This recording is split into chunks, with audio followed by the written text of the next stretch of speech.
de Dieu, le Tout-Puissant a dit dans un hadith Qudsi décrivant le paradis, « J'ai préparé pour mes serviteurs juste ce qu'aucun œil n'a vu. Aucune oreille n'a entendu et aucun danger pour un cœur humain. » D'accord. C'est pourquoi nous disons que décrire le paradis est une chose impossible. Et cette vidéo est une tentative d'approximation de l'image parce que ce qui est au paradis est plus beau et plus grand et le plus merveilleux de chaque description. À cause de toutes les joies et de la beauté dans le monde n'est pas égal à une aile de papillon devant Dieu qui a créé. Ce monde est méprisable et n'a aucune valeur si ce n'est d'être fourni avec lui pour la vie supérieure dans le paradis éternel et permanent.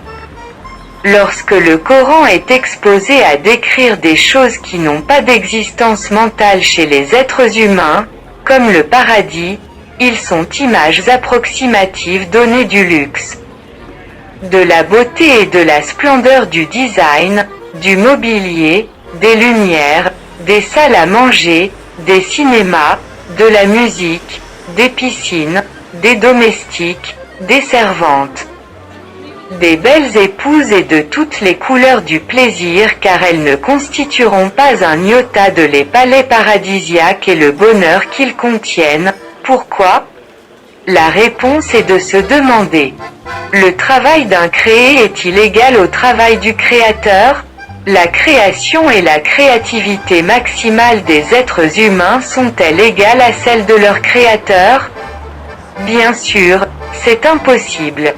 Car si les gens se réunissaient tous ensemble, ils ne créeraient pas de papillons, et la différence est claire entre une rose artificielle et une fleur naturelle qui remplit l'œil de joie. L'âme est extatique, le cœur est joyeux, et l'endroit est doux.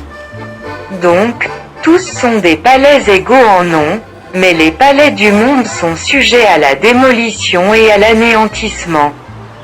Car les tuyaux qu'ils contiennent ont besoin d'une plomberie et de réparation permanente, et s'il était laissé pour une période sans utilisation, ils rouilleraient et détruiraient le congé de leur propriétaire si le palais était sur une île isolée, par exemple.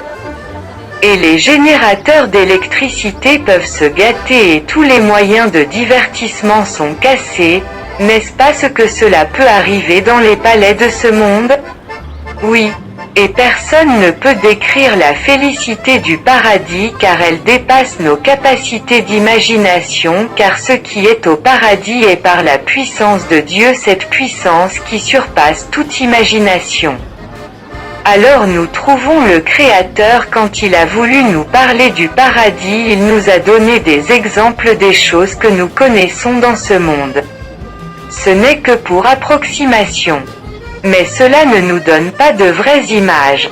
Par conséquent, quand il nous parle du paradis, il parle de manière générale et complète et utilise le mot « comme » et dit « comme le paradis ». Les fruits au paradis sont des fruits mais pas comme le fruit du monde. Mais juste un exemple de rapprochement du sens de l'image mentale que l'esprit humain porte. Regardez les expériences de la mort imminente pour entendre les paroles de ceux qui sont revenus à la vie après avoir passé un voyage dans l'univers supérieur pour apprendre à quel point nous vivons dans un monde. Cela n'a aucune valeur par rapport à la félicité du ciel. Est fini.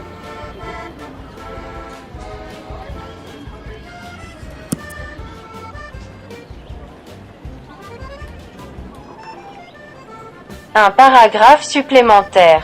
L'écrivain américain Dale Carnegie dit « 8 choses sont les souhaits maximaux de l'homme dans la vie, le premier souhait est la santé. » Nous disons donc que la santé est excellente au paradis car tous ses habitants sont dans une jeunesse éternelle qui ne périt pas avec la maladie ou la vieillesse sage. Elles ont 33 ans. Et les femmes de notre monde ont un époux dans la beauté de notre maître Joseph, que la paix soit sur lui.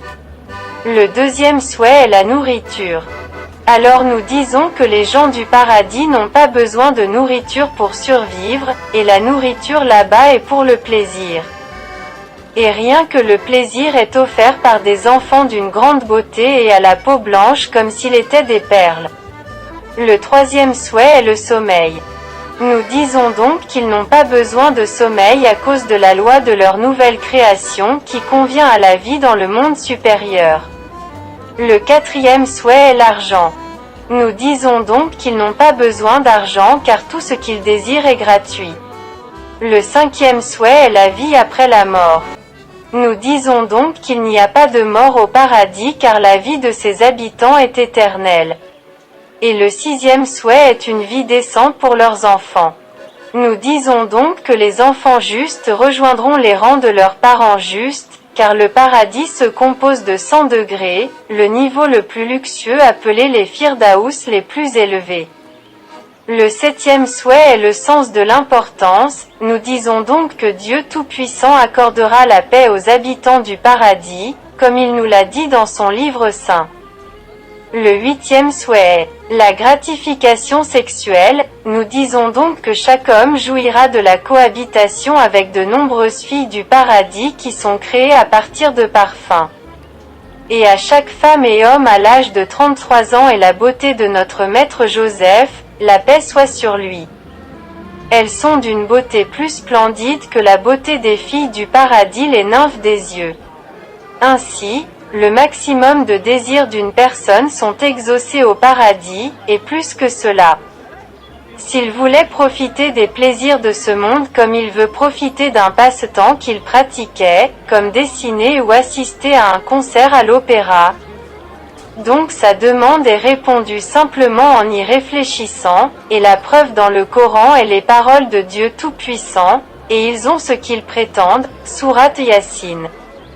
Verset 57, ce verset d'or nous dit que tous les souhaits de les gens du paradis reçoivent une réponse une fois qu'ils sont évoqués. Il est venu dans le Saint-Coran, et quiconque désire l'au-delà et s'y efforce comme il s'y efforce alors qu'il est croyant, car cela leurs efforts seront louables, sourate Al-Isra, verset 19.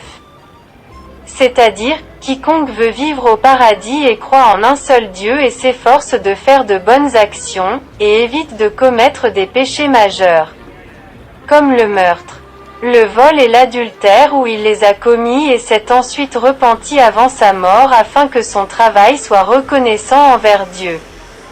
Et remercier Dieu pour lui signifie une résidence permanente au ciel et la jouissance de ses bienfaits dans les palais situés au-dessus des rivières et parmi les jardins. Les gens du paradis en profitent maintenant, oui maintenant et la preuve est dans le Coran, la parole de Dieu Tout-Puissant, il a été dit, entrez au paradis. Il a dit, j'espère que mon peuple le sait, sourate Yassine, verset 26, et parce que le temps de la vie de ce monde est mesuré par la rotation de la Terre et n'a rien à voir avec le temps du monde supérieur. De sorte que Dieu s'adresse parfois à nous au futur, comme sa parole, le commandement de Dieu est venu, alors ne vous précipitez pas, le premier verset de la sourate An-Nahl. En fin de compte, nous disons que le paradis a ce qu'aucun œil n'a vu de palais et de belles filles et ce qu'aucune oreille n'a entendu de musique et de chant. Et en lui ce qu'aucun esprit humain n'a jamais imaginé parce que nos esprits sont limités par analogie à Dieu, le Créateur de ce panorama cosmique qui nous entoure depuis les galaxies. Les planètes et les étoiles au-dessus de nous, les mers en dessous de nous, les forêts, les jardins et les fleurs autour de nous. Est fini.